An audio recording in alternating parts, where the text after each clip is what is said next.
What is this man thinking? What does he feel? What will he do next? The answers to these questions are important to you, the American soldier. Your life, the security of your home and country may depend on them. For this man is your enemy or is a member of a neutral or friendly foreign group.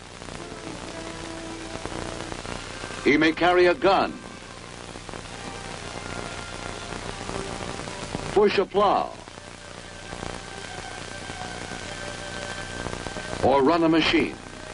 To win him over, to keep him from acting hostile to us, or to sustain his friendship by means other than force. That's the job of our psychological warfare.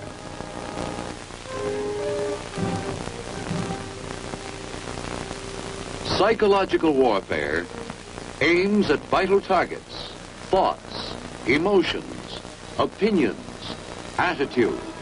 It attempts to influence behavior by the planned use of propaganda. Many people think of propaganda as lies and distortions used by demagogues to arouse and incite. The Nazi propaganda minister, Dr. Goebbels, did his best to help this idea along. Actually, the word propaganda has no derogatory meaning. It comes from the Latin propagare, which means simply to spread about. It was first used by the Jesuits in 1622, when they began a college of propaganda which trained missionaries to serve in distant lands. Today, as the battle for men's minds is intensified, the spreading about of our democratic faith is becoming increasingly important.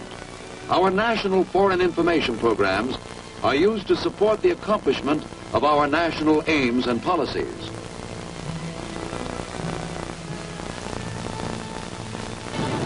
And in time of war, psychological warfare is used to support the accomplishment of a military mission. This film will emphasize the military aspects of psychological warfare.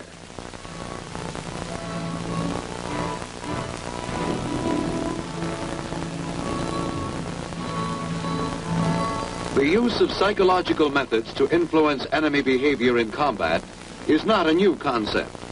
An Athenian commander, Themistocles, in an attempt to discourage approaching enemy troops, urged them, if they could not lay down their arms, to behave ill on purpose. Our Continental Army used this type of leaflet at Bunker Hill to arouse discontent among the poorly paid enemy troops.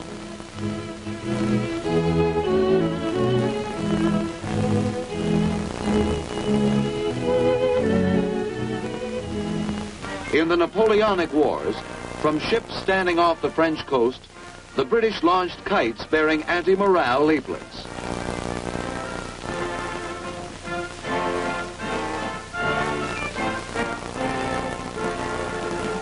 The employment of military aircraft in World War I made possible the wide dissemination of propaganda leaflets.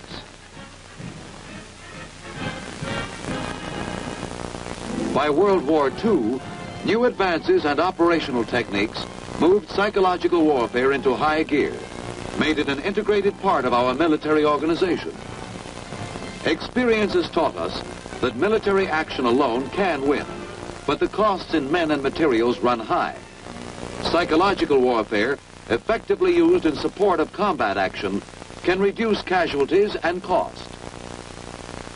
Intelligence used as a basis for military psychological warfare operations comes chiefly from interrogation of prisoners of war, monitoring and analysis of enemy broadcasts and propaganda, captured enemy documents, and area studies.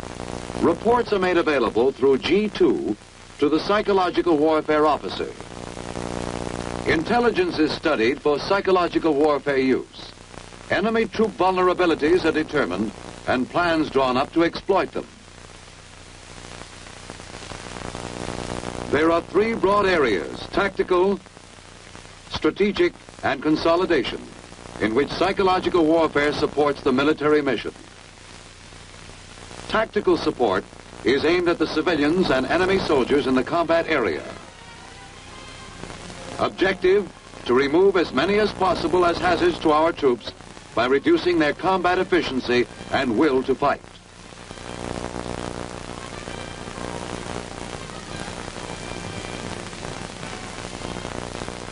One of the tactical military psychological warfare weapons is the loudspeaker.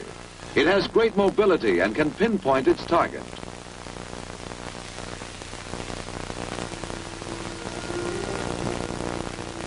Through the loudspeaker, appeals and information based on combat intelligence can be swiftly and dramatically directed at the enemy soldier. To you soldiers of the 14th Regiment People's Army, we bring you news of home.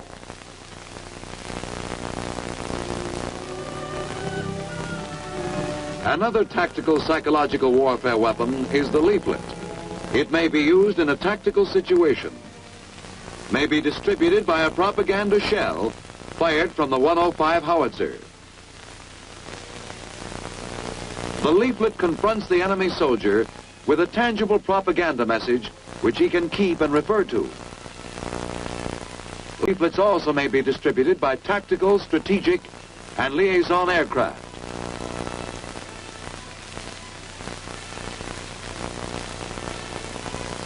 This surrender leaflet was used against the enemy in North Korea. Although surrender may be one of the products of the tactical use of psychological warfare, you cannot judge the value of a psychological warfare operation by a head count of prisoners alone.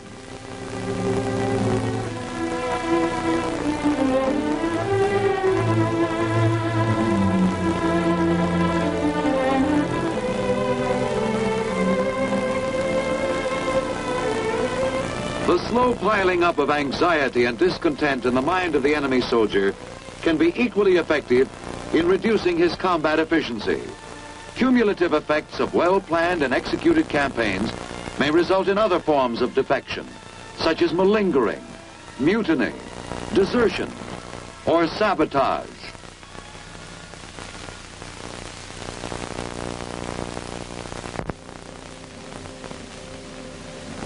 Radio may be used tactically when it is known that there are enough enemy receivers in the target area to warrant its use.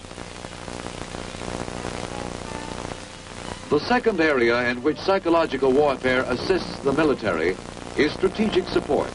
This is aimed at personnel in the rear of the combat area. Objective: to exploit behind-the-lines tensions, weaken the efficiency of soldiers, and increase absenteeism of civilians upon whom the success of the enemy's military operations depends. Much of the information used in strategic support operations comes from area studies. These provide basic facts about a country's national life, and they offer effective themes for political, ethnic, religious, and cultural exploitation.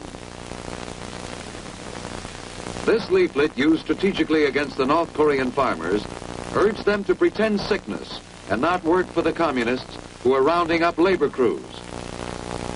The aim of this leaflet was to split the North Korean civilians from the communist political system by showing that their political leaders were mere puppets being pushed into war.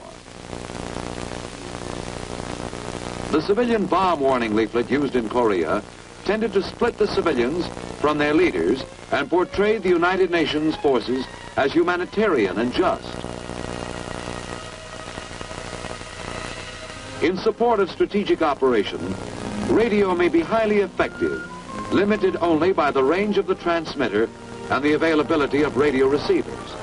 Psychological warfare broadcasts are flexible and can be altered swiftly to fit a changing situation. The third area in which psychological warfare assists the military is consolidation support, aimed at civilians in liberated or occupied sections. Here, psychological warfare agencies work under control of the civil affairs and military government structure. The objective: to promote maximum cooperation among the local civilian population and to facilitate military operations by helping to secure and maintain law and order. Among the first directives issued in consolidation support would be curfew regulations and bans against the possession of weapons.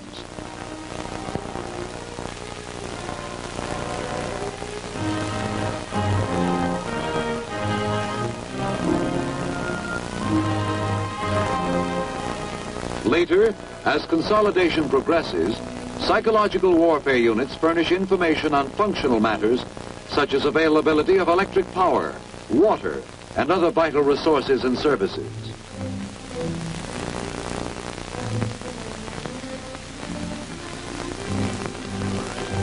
Voice planes offer wide dissemination of directives and other terse consolidation information.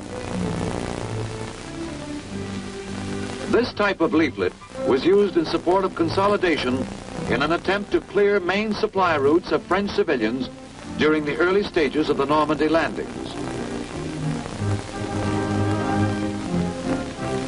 To support the accomplishment of the military objective, psychological warfare is provided with two main field operational units: the Radio Broadcast and Leaflet Battalion and the Loudspeaker and Leaflet Company.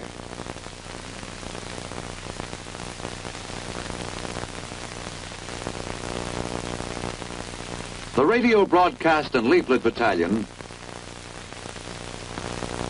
consists of a headquarters company, a reproduction company, a radio broadcasting company, and a consolidation company, and is assigned to a theater headquarters and is used mainly in support of strategic and consolidation operations. The Loudspeaker and Leaflet Company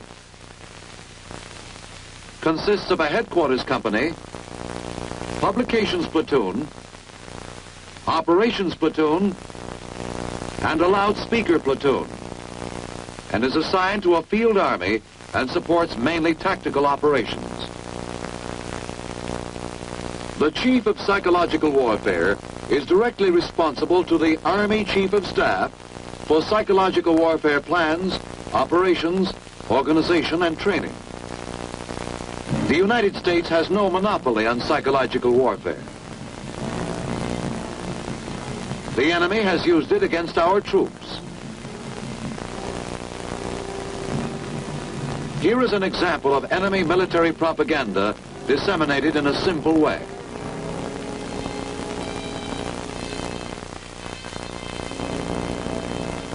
The soldier's natural longing for home is exploited in this enemy's leaflet. Darling, I will dream that you are coming back to me this Christmas. I can't think of a Christmas without you. In cooperation with your unit commander, troop information and education programs surround you with unbiased facts and learning so that you know the truth, can have confidence and faith in your mission.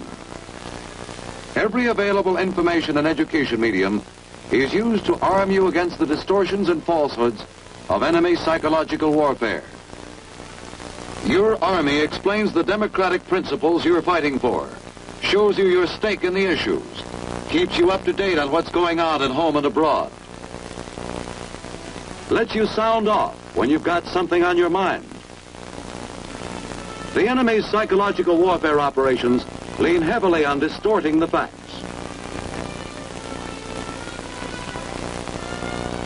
The leaflet on the left, dropped in Korea by the communists, was designed to split the American soldier from the civilians at home and attempts to show him that he is fighting for a system filled with capitalist decay. This picture was lifted by the communists from an American magazine advertising a name brand cigar and retouched to produce the glasses on the table. But the enemy's propaganda distortions have less likelihood of success against you, the American soldier. In an army devoted to freedom, you have the truth available to you. These, plus your own sense of loyalty and patriotism, are your best defenses against enemy propaganda. We have shown you some of the methods and potentialities of military psychological warfare. Its success and value to the armed forces of our country has been officially recognized by the President of the United States, who has said, without doubt, psychological warfare has proven its right to a place of dignity in our military arsenal.